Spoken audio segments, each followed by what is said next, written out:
আপনি চান না? বসে কেন আছেন? যারা চাইবে তারাই পাবে। বুঝতে পারবেন কি এই কথাগুলো যদি একটু উর্দুতে বলা যায় তো? যেমন কে বুঝে না এই যুগে, নেটের যুগ, সমস্ত বাল বাচ্চা ছোট বড় সবাই তো বুঝতে পারছে হিন্দি কথা, উর্দু কথা। এবং আমাদের দেশের যারা লেবার, তার তো বাড়ি এসে চায়ের দোকানেও হিন্দি বলছে আর উর্দু বলছে। তাহলে মানুষ আগে এসে কত जो बोएगा वो काटेगा, কত বুঝেন? जो बोएगा वो काटेगा, जो सोएगा वो जाएगा, जो रोएगा वो पाएगा। उठ बंद कमर क्या डरता है, फिर देख खुदा क्या करता है, फिर देख खुदा क्या करता है। যারা শুয়ে থাকবে তারা হাত চুলকাবে, কিছুই পাবে না। যারা বিছন ছিটাবে তারা 3 মাস পরে ফসল কাটবে, এটা সত্য কথা। এবং যারা যারা কাঁদবে তারা নিজের আসল উদ্দেশ্যকে হাসল করে নেবে, এটাই সত্য কথা। যদি কেউ কাঁদতে না পারে, যদি কেউ বিছন না ছিটায়, যদি দিন আর রাত শুধু ঘুমায় আর ঘুমায়, তাহলে তার মতো ব্যর্থ মানুষ আল্লাহর দুনিয়াতে আর কেউ নয়। জি, তাহলে বোঝা গেল আল্লাহকে ডাকতে হবে আমাদেরকে। নমাজের কালে শুধু দোয়াটি বলতে হবে, তার বাইরে দোয়া নাই? আছে? আপনি কি আপনার চাচা অসুখ হতে গেলে তাকে জীবনে দেখতে যান না? আপনার কোনো ভাই যদি অসুখ হয়ে যায় এই টোলাতেই, আপনি জীবনে দেখতে যান কি যান না? আপনি যে দেখতে যাবেন তো তার মাথার কাছে শিওরে বসে আপনি কি কপালে হাত দিয়ে খালি প্রথমেই বলবেন এখন কেমন আছো জি ভাই, এটা বলতে হবে না? তার জন্য কোনো দোয়া আছে?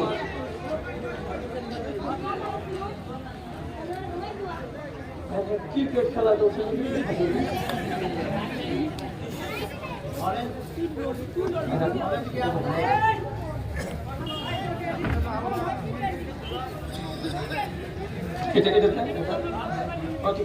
ভলেন্টিয়ারদেরকে উদ্দেশ্যে বলছি, আপনারা পিছনে খুব গন্ডগোল করছে, বক্তা সাহেবের অসুবিধা হচ্ছে।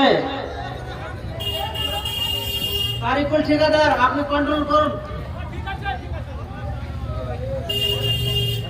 আচ্ছা, এবার কথা সব এলোমেলো হয়ে যাচ্ছে।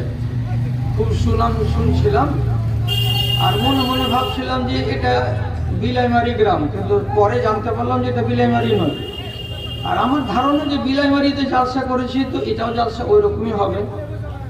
এখানে সবাই যতগুলো মানুষ আসবে ছোট আর বড় সব ইনসানের বাচ্চা হবে, এটা ভাবছিলাম মনে মনে।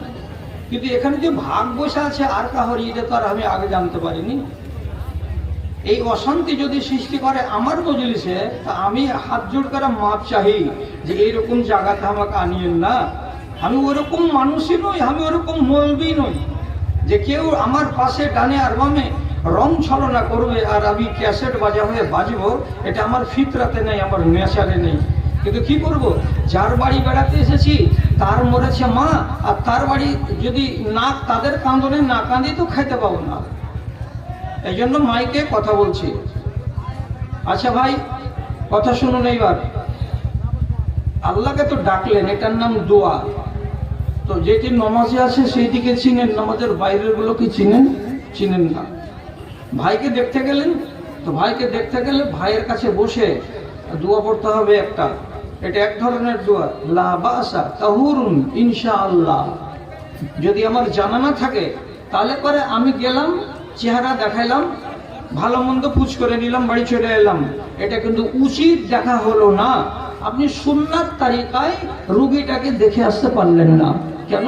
আপনি দোয়াটা জানেন না বলে। এবার জরুরি 2-3টা কথা শুনুন। আমার সামনে যেগুলো চেহারা অনেক দেখতে পাচ্ছি, আপনারা বুজুর্গ মানুষ, নামাজি মানুষ আছেন। দোয়া কয় প্রকার? প্রথম কথাটা, প্রথম দোয়া হলো 2 প্রকার। 2 প্রকার। একগুলো দোয়া হলো জিকির, আর একগুলো দোয়া হলো দোয়া চাওয়া। একগুলো হলো চাওয়ার জন্য দোয়া, আর একগুলো হলো জিকিরের জন্য দোয়া। জিকিরের দোয়া কেমন? ওখানে আপনি আল্লাহ তাআলার কাছে কিছু চাইবেন না, আপনি খালি আল্লাহর তসবিহ বয়ান করবেন, হামদ সানা গাইবেন, আল্লাহর কিবরিয়াই বয়ান করবেন। এইরকম দোয়াগুলোকে বলা হয় এগুলো জিকিরের দোয়া। আপনি এবার বলবেন আমার যদি চাওয়ার না থাকে, আমার যদি কিছু পাওয়ার না থাকে, তাহলে পারে শুধু শুধু আল্লাহর তসবিহ আর আল্লাহর তাহমিদ করব, এটা করে আমার লাভ কি? সবুর করে একটু শুনেন। একগুলা দোয়াকে বললাম চাওয়ার জন্য দোয়া, আর একগুলো দোয়াকে বললাম জিকিরের জন্য দোয়া। উদাহরণ কি দেব? যেমন আপনি যখন রুকু থেকে উঠলেন, ইমাম যেমনি বলল সামি আল্লাহু লিমান হামিদা, তখন আপনি কি বলবেন? রব্বানা লাকাল হামদ। এই যে দোয়াটা পড়লেন, এই দোয়াটা হলো আল্লাহর জিকির করা। এখানে কিছু চাননি আপনি, আল্লাহ আমাকে খানা মোটরসাইকেল দাও, আল্লাহ আমাকে 3 তলা বাড়ি দাও, আল্লাহ আমাকে সুন্দরী বিবি দাও, আপনি চাননি। কি করলেন? আল্লাহর প্রশংসা গাইলেন যে আল্লাহ তোমার সব প্রশংসা। আপনি এবার বলবেন প্রশংসা করে লাভ কি হবে আল্লাহ তাআলার? জিকিরে কি কোনো ফজিলত আছে? জি আছে। কি ফজিলত আছে? তো আপনাদের জানা কথাগুলো, দোয়াগুলোকে শুধু ফজিলত দিয়ে আপনাকে আমি বর্ণনা করে দিচ্ছি। এক সাহাবী নামাজে রাসূলুল্লাহর পিছন দিকে দাঁড়িয়ে আছে। রাসূলুল্লাহ যখন উঠলেন রুকু থেকে, বললেন সামি আল্লাহু লিমান হামিদা। দুনিয়ার লোকটি বলছে রব্বানা ওয়া লাকাল হামদ। আর এক সাহাবী তখন কি করছে? বাড়িয়ে দিল কথা। কি কথা বাড়ালো? রব্বানা লাকাল হামদ হামদান কাসীরান তাইয়্যিবান মুবারাকান ফি। এই যে কথাটি বাড়িয়ে দিল, সবটি জিকির। কিছু লাভ আছে না নাই? তো লাভ আছে কি না আছে শুনেন। রাসূলুল্লাহ সালাম ফিরলেন, সালাম ফেরার পরে মুখটা মুক্তাদির দিকে ঘোরালেন। ঘোরাবার পরে তখন বলছেন মানিল কায়েল লিহাজিহি। এইরকম কথা কে বললে তোমরা? এতটি লোক পিছন দিকে আমার মুক্তা দিয়েছো, কোন একজন লোক এমন কথাগুলো বলেছো? কোন লোকটা এমন কথা বলেছো? আমাকে একটু সাড়া দাও। লোকেরা মনে মনে ভাবছে আমি তো বলিনি। কি বলছে? আমি তো বলিনি। আর যে ব্যক্তি বলেছে সেই ব্যক্তির কিন্তু ভিতর দিয়ে হাওয়া বেরোতে লেগেছে। আল্লাহ কি হলো? এই যে কয়েকটা কথাকে আমি বাড়িয়ে দিলাম এই জিকিরে, তো রাসূলুল্লাহ যে বলছেন কে বললে তোমরা ধরা দাও, কে বললে তোমরা ধরা দাও, তো হয়তো ভুল হয়ে গেছে নাকি। তখন বেচারি কাচুকুচু মুখ করে দিয়ে শেষের বেলায় হাত তুলে বলছে আমি বলেছি আল্লাহ পাকের রাসূল, আমি কথাটা বললাম। কথাটি কত ভালো। রাসূলুল্লাহ তখন বলছেন লাকাদ বাদারা ইলাইহা বিজুম মালাকান। আরে তোমার এই কথাটা আল্লাহ তাআলাকে কত পছন্দনীয়। তোমার এই জিকিরটা আল্লাহ রাব্বুল আলামিন কত ভালোবাসেন, কত ভালোবাসেন যে এই বাক্যটাকে লেখার জন্য তোমার মুখ থেকে যেমনি বেরিয়েছে আমি নিজে দেখতে পেলাম।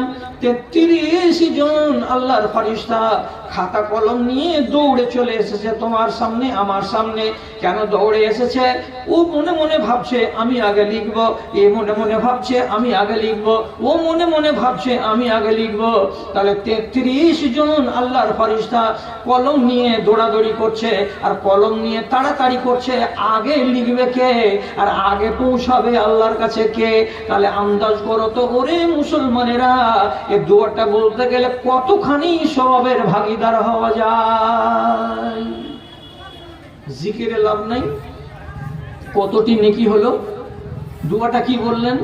রব্বানা লাকাল হামদ ছেড়ে দিলেন না সম্পূর্ণটা বললেন? সম্পূর্ণটা কার কার জানা আছে? চট করে হাত তুলেন তো। রব্বানা লাকাল হামদু হামদান কাসীরান তাইয়্যিবান মুবারাকান ফি। আলহামদুলিল্লাহ। 3 ভাগের 1 ভাগ লোক হাত উঠালেন, তার মানে এই ফজিলতের দোয়াটি আপনাদের জানা আছে। তার লাভ তো আছে এতেই। আর একটা বড় লাভ কি আছে জানেন? যে লোক যত বেশি আল্লাহর জিকির করবে সেই লোক তত বেশি মনের দিক দিয়ে ধনী থাকবে। যে লোক যত বেশি আল্লাহর জিকির করবে সেই লোকটার মগজ তত বেশি উৎফুল্ল এবং হালকা থাকবে। মগজে দুশ্চিন্তা থাকবে না, চেহারাতে গ্লেজ থাকবে এবং মনটা উৎফুল্ল আর আনন্দ হয়ে থাকবে। যে যত বেশি আল্লাহ রাব্বুল আলামিনের জিকির করবে। কেন? কোরআন আল্লাহ তাআলা বলছেন, আলা বিযিকরিল্লাহি তাতমাইন্নুল কুলুব। ও মুসলমানেরা, তোমরা জানো না, কোনো যদি দুশ্চিন্তায় পড়ে যাও বেশি বেশি করে আল্লাহকে স্মরণ করো। তোমরা যদি কোনো ভাবনাতে পড়ে যাও বেশি বেশি করে আল্লাহর তাসবিহ বয়ান করো। যদি এইরকম বেশি বেশি করে তাসবিহ বয়ান করতে পারো তাহলে তোমার মাথাটা হালকা হবে, তোমার চিন্তাগুলো কমে যাবে, তোমার মনটা স্ফূর্তি লাভ করে দেবে। কোরআন বলছে আপনাকে। তাহলে এইগুলোর লাভ থেকে আমি বঞ্চিত না থাকি। শিখাতে গেলাম কি? একগুলো দুয়াকে বলা হয় জিকির। জিকিরে বড্ড লাভ আছে। লাভ কে বললো নাই? চাইনি কোনো কথা বলে আল্লাহ তাআলা আমাকে দিবেন না, এটা কোনোদিন হয়? একটা দোয়া বলছি, ভালো করে শুনেন, ভালো করে জানেন। জানা কথা জানি, এটা কথা আপনি বলিয়েন না। অনেক কথা আপনারা হয়তো জানেন না, আজকে শিখা হয়ে যাবে। একটা জিকির বলছি, জিকিরটা আশা করা যায় এখানে কমপক্ষে 3 ভাগের 1 ভাগ লোক জানেন আপনারা। জিকিরটা কি? কোরআনের আয়াত, লা ইলাহা ইল্লা আনতা সুবহানাকা ইন্নী কুনতু মিনাজ জালিমিন। এটা একটা দোয়া। এই দোয়াটা হলো জিকির। আমি আল্লাহ তাআলার কাছে চাইনি কিছু, আল্লাহ আমাকে রিজিক দাও, আল্লাহ আমাকে পোশাক দাও, আল্লাহ আমাকে খাবার দাও, আল্লাহ আমাকে বাড়ি দাও, গাড়ি দাও, কিছু চাইনি। আমি শুধু কি করলাম? আল্লাহ তাআলার এখানে জিকির করলাম, লা ইলাহা ইল্লা আনতা সুবহানাকা, এ আল্লাহ তুমি ছাড়া কেউ নেই, আমি তোমার পবিত্রতা বয়ান করছি। ইন্নী কুনতু মিনাজ জালিমিন, আমি একটা পাপী তাবী মানুষ, আমি একটা গুনাহগার মানুষ। এটা একটা কথা। তো এই জিকিরটা বলতে গেলে কি স্বভাব পাবো? আপনি মনে মনে ভাবছেন, না চাইলে কি আল্লাহ কিছু দেয়? জিকিরের ভেতরে যে কত লাভ আছে তো আপনি কি জানেন? এই জিকিরটার দাম কত? তাহলে আন্দাজ করুন। নবী ইউনুস আলাইহিস সালাতু ওয়াস সালামকে মাছে গিলে নদীর তলায়, পানির তলায়, সমুদ্রের তলায় 72 ঘন্টা ছিল। মনে থাকবে? কয়দিন? 3 দিন। 72 ঘন্টা মাটির তলাতে বসেছিল মাছ, একে হজম করতে পারেনি। যখন চলে গেল মাটির কাছে, নদীর তলায়, তখন পর্যন্ত নবী ইউনুস কি বলছেন কোরআনের ভাষা, আল্লান নাকদিরা আলাইহি, আমাকে আর কেউ বাঁচাতে পারবে না। মাছ নদীর বাইরে থাকতাম, মাছে কামড়ে কুমড়ে দিত, তাও বাঁচার উপায় ছিল। মাছের সঙ্গে লড়াই করে আকাম টাকাম হয়ে যেতাম, তবুও বাঁচার উপায় ছিল। মাছ গিলে নিয়েছে আঙুরে, আর গিলে নিয়ে নদীর তলাতে বসে গেছে, আর আমাকে কেউ বাঁচাতে পারবে না। এই যে খারাপ কথাটা নবী ইউনুসের মগজে উঠে গেল, আল্লাহ নারাজ হলেন। এবার 5 মিনিট যায়নি, শামুকের আওয়াজ কানে আসছে, ঝিনুকের আওয়াজ কানে আসছে, এগুলো সমুদ্রের মাছের আওয়াজ কানে আসছে। নবী মানুষ একা একাই ভাবতে ভাবতে বলছে, এরা যে আওয়াজ করছে, আর এদের আওয়াজ যদি শোনার কেউ না আছে তাহলে আওয়াজ করছে কেন? আর এই পানির তলার আওয়াজ কেউ যদি শুনে তো একমাত্র আল্লাহ তাআলা শুনবেন, তাছাড়া তো কেউ শুনতে পাবেন না। তাহলে আমি কেন আল্লাহ তাআলাকে শোনাবো না আমার আওয়াজ? তলাতে গিয়ে জ্ঞান ফিরে গেল। 10 মিনিটের মাথায় উনি শুরু করে দিলেন আল্লাহ তাআলাকে আওয়াজ দিতে। আওয়াজ কি দিয়ে দিলেন? এই দোয়াটা দিয়ে দিলেন, লা ইলাহা ইল্লা আনতা সুবহানাকা ইন্নী কুনতু মিনাজ জালিমিন। একটা মানুষ যদি এই জিকিরটাকে সারাদিন সারা রাত করে, আন্দাজ করতে পারবেন ভাইজান যে একটা মানুষের দ্বারাই কতবার বলা হবে সারাটা দিনে। অঙ্ক বলে দিচ্ছি, 1 মিনিটে এই দোয়াটা একটা মানুষ যদি ঠিক করে উচ্চারণ করে তো 1 মিনিটে 22 বার বলতে পারবে। কথা বোঝা গেল? তাহলে 60 মিনিটে 1 ঘন্টা হয়। তাহলে আপনি আন্দাজ করে দেখুন, 1 মিনিটে যদি 22 বার বলতে পারে তো 60 মিনিটে 132 থেকে 140 বার এই দোয়াটা একটা মানুষ বলতে পারবে। তাহলে 3 দিনে 3 রাতে নবী ইউনূস কতবার দোয়াটা বলেছিলেন? এবার ক্যালকুলেটর টিপবেন, কালকে টিপে হিসাব করবেন যে কত হাজার বার তিনি বলেছিলেন দোয়াটা। লাভ কি হলো? লাভ হলো না? হলো না? আল্লাহ তাআলা কোরআনে বলছেন, ফালাউলা মিনাল মুসাব্বিহিন লাল্লাবিসা ফি বাতনিল হুতে ইলা ইয়াউমিদ্দিন। হে আমার নবী ইউনূস, তুমি যদি এই দোয়াটা আমার কাছে না বলতে, তুমি এই জিকিরটা যদি আমার কাছে না রাখতে, তাহলে আমি আল্লাহ কথা বলছি, তোমাকে নাজাত দিতাম না, তোমাকে কল্যাণ দিতাম না। কিয়ামতের দিন তোমাকে হাসরের ময়দানে জমা করতাম। কোনখান থেকে? এই হাঙর মাছের পেট থেকে টেনে বের করে আনতাম। অতদিন পর্যন্ত তোমাকে হাঙরের পেটের ভেতরে আমি রেখে দিতাম। আল্লাহ, কি বুঝছেন?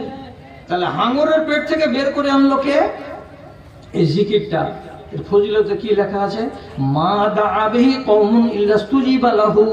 আপনি যদি নার্সিং হোমে অসুখ অবস্থায় পড়ে থাকেন, জ্ঞানটা যদি ঠিক থাকে, তাহলে ইশারাতে ইশারাতে নামাজটা পড়েন।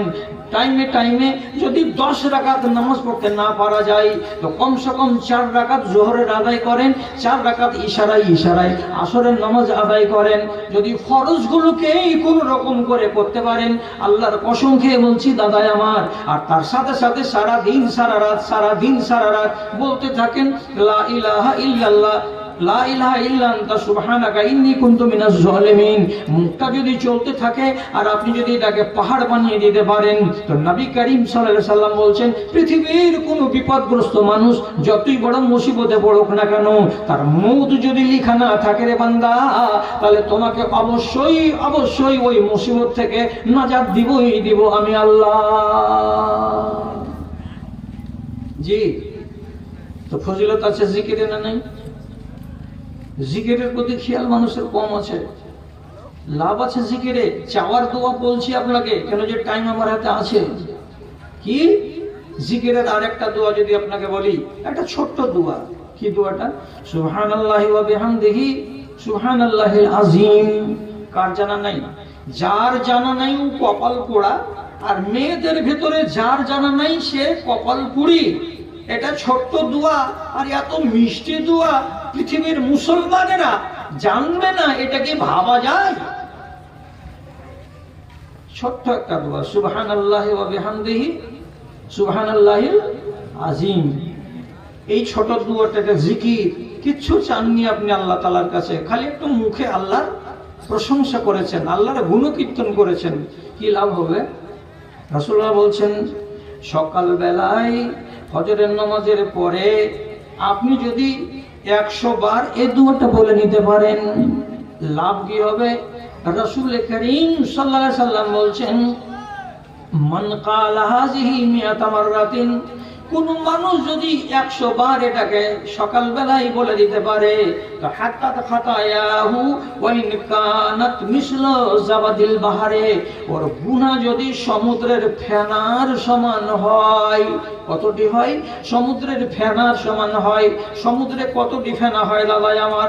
যারা সমুদ্র দেখেছে তারাই জানে, যখন সমুদ্রের ঢেউগুলো আষাঢ় খেয়ে কিনারায় লাগে, তখন ওখানে ফেনা জমে 1 কিলোমিটার নয়, 2 কিলোমিটার নয়, 10, 20, 30 কিলোমিটার লম্বা হয়ে সমুদ্রের ভিতরে 1 ফিট 1.5 ফিট মোটা হয়ে শুধু ফেনা জমে থাকে। যারা দেখেছে তারাই জানে, আপনারা দেখেননি বলে বুঝতে পারেন না। নবীজি বলছেন, সমুদ্রের ফেনা যত হয় অত পরিমাণ যদি তোমার গুনাহ থাকে রে বান্দা, তো এটা 100 বার বলার কারণে আমি আল্লাহ তোমার সমস্ত ফেনা গুনাহগুলোকে আমি ধুয়ে মুছে সবকে সাফ করে দেব, একটাও গুনাহ বাকি রাখবো না। তাহলে জিকিরের লাভ নেই। আর একটা লোক বলছে, মৌলী সাহেব আমি আসামি, আমার গুনাহ বড় আছে। ছাত্রকালে যখন কলেজে পড়েছি তখন মেয়েরাই গন্ডগোল করেছি আমি। অনেক মহিলাও বলে কলেজ জীবনে আর স্কুলের জীবনে যখন আমরা থেকেছি তখন পর্দা টর্দা আমরা পাত্তা দিইনি, আর হোয়াটসঅ্যাপে চ্যাটিং করেছি, খুব লাভ করেছি, প্রেম করেছি, চুটিয়ে এগুলো ভোগ করেছি আমরা, অনেক পাপ আর তাপ আমাদের আছে। অনেক মানুষ আছে বলছে 15-16 বছর ধরে এই যে হারামি জিনিস খেতে শিখেছি, মদ আর গুটখা আর তিরাঙ্গা আর শেখর আর এমুক আর তুমুক, আজ থেকে খাইনি, হারাম খেয়ে খেয়ে খেয়ে পিন্ডা কালি করে দিয়েছি, আমরা ছোট মোটো গুনাহগার নই। তাহলে এইরকম যদি গুনাহগার থাকে, তো সেই রকম গুনাহগার সম্বন্ধেও হাদিসের ভেতরে লেখা আছে, তোমাকে চাওয়ার দোয়া করতে হবে না, তোমাকে জিকিরের দোয়া করতে হবে। আর এমন জিকিরের দোয়া আছে, যেই জিকিরের দোয়াটাকে যদি তুমি ওয়াজিফা বানাতে পারো সকাল আর বিকালের, তাহলে তোমার লাভ কতটি হবে। রাসূলুল্লাহ যেটা বলেছেন 100 বার সত্য কথা, আপনি যদি পারেন তো আমল করেন। এটা দোয়া বলে দিচ্ছে। সেই দোয়াটা কি, কজনের জানা আছে? আলহামদুলিল্লাহ। যদি কাউরি জানা না থাকে তো সেটা আপনি জেনে নেবেন কাউরির কাছ থেকে। আমি বলছি আপনাকে, লা ইলাহা ইল্লাল্লাহু ওয়াহদাহু লা শারীকা লাহু লাহুল মুলকু ওয়া লাহুল হামদু ইউহয়ী ওয়া ইউমীতু ওয়া হুয়া আলা কুল্লি শাইইন কাদির। কিছু চাইনি আল্লাহ তাআলার কাছে, এই দোয়াটাতে কিছু চাইনি। ভালো করে যদি কোনো দিনিয়াত বই আপনার কাছে থাকে, কোনো জায়গা থেকে কেনা, তো একবার খুলবেন, ওর ভেতরে যদি এই দোয়াটা পাওয়া যায়, তর্জমাগুলোকে দেখবেন, তো দেখা যাবে কি যে আমি শুধু আল্লাহ তাআলার প্রশংসা করছি, প্রশংসা ছাড়া আমি কিছু করছি না। আল্লাহ তুমি এক, তোমার কোনো শরীক নেই, তোমারই জন্য সারা জগৎ, তুমি সারা জগতের মালিক, এবং তুমি সকল জিনিসের উপরে শক্তিশালী, এবং তুমি কুদরতওয়ালা। তুমি মানুষকে জীবিত, দুনিয়া জাহানের মাখলুকাতকে জীবিত করা, তুমি সারা জাহানের প্রাণী কুলকে ইচ্ছা করলে মারো। সবই তো আল্লাহর গুণ করলাম, একটাও কি চাইলাম কিছু? কিছুই চাইনি। রাসূলুল্লাহ বলছেন এই দুয়াটার ফজিলত কত। মান কালা হিনা ইউসবিহু 10 মাররাতিন ওয়া মান কালা হিনা ইউমসি 10 মাররাতিন। কোনো একটা মানুষ যদি সকাল বেলায় নামাজের পরে 10 বার দোয়াটা বলতে পারে, কোনো মানুষ যদি বিকেল বেলায় মাগরিবের নামাজের পরে পরেই এই দোয়াটাকে 10 বার বলতে পারে, তাহলে লাভ কি হবে? লাভ কি হবে? নবীজি বলছেন তার 7টা লাভ হবে। কয়টা লাভ? 7টা লাভ। 7টা লাভ যদি আমি গুনাই, বাকি কথা আমার থেকে যাবে। 2টা গুনাচ্ছি, আপনাকে শুধু জ্ঞান দিব তার জন্য, বাকি 5টা আজকে গুনাবো না, কতখানি টাইম আমার কাছে নাই। রাসূল বলছেন সকালে 10 বার আর বিকেলে 10 বার। লাভ কি হবে? 2টা লাভ। 1 নম্বর, মুহায়াতানহু 10 সাইয়াতিন মুবিকাতিন। ওই মানুষটার 10টা এমন গুনাহকে সাথে সাথে মিটিয়ে দেওয়া যাবে। কেমন গুনাহ? একটা গুনাহ যদি তার থেকে যায় আর কবরে যায়, তো সেই গুনাহটা তাকে জাহান্নামে নিয়ে চলে যাবে। এত বিশাল বিশাল গুনাহগুলো তার একই দিনে সকাল বেলাতে 10টা মাফ করে দেওয়া হবে। ব্যভিচার করা মানুষ মাফ করাতে পারেনি, কবরে চলে গেছে, জাহান্নামে যাবে না? যাবে না? যাবে। জি হ্যাঁ, এমন একটা মানুষ যে লোকটা মদ খেতে খেতে খেতে খেতে তওবা করার সুযোগ পায়নি, কবরে চলে গেছে, বলুন এই লোকটা জান্নাতে আগে যাবে কি? প্রথম চান্সে তো যাবে না, তাহলে জাহান্নামে আগে যাবে। এমন কঠিন কঠিন 10টা গুনাহকে আল্লাহ তাআলা, নবী বলছেন, আপনার মোচন করে দেওয়া হলো। তাহলে যদি মদটাকেই ধরি, তো জীবনে আমি 20 বছর মদ খেয়েছি, তো দৈনিক সকাল বেলায় একবার 10 বার এই দোয়াটা পড়লাম, তো তাহলে আমার 10 দিনের মদ খাওয়া গুনাহ ক্যান্সেল হয়ে গেল। তো এইরকম বিকাল করলাম আর 10 বার মাফ হয়ে গেল। তাহলে দিনে 20টা করে যদি আমার গুনাহ মাফ হয় মদ খাওয়ার, তো আমি 20 বছর মদ খেয়েছি, তাহলে 20 বছরের গুনাহকে মদ খাওয়ার আপনি যদি বলেন আমি মিটিয়ে নিব বাড়িতে বসে বসে, তাহলে প্রতিদিন চালিয়ে যান। আপনি যদি কমসে কম 6 মাস চালাতে পারেন, তাহলে অঙ্ক করে দেখবেন দিনে 20কে 6 মাসের সঙ্গে, তো দেখবেন যে আপনি 10 বছরে আর 20 বছরে যতবার করে মদ খেয়েছিলেন ততবারে বারে বারে অঙ্ক করে মিলিয়ে দেখতে গেলে আপনার ঘাড়ে আর কিন্তু পাপ থাকবে না, আপনি নিশ্চয় সেখান থেকে মুক্তি লাভ করে নেবেন। জি, তাহলে 10টা এত বড় পাপ আপনার ঘাট থেকে নেমে যাবে। আর 2 নম্বর লাভ কি?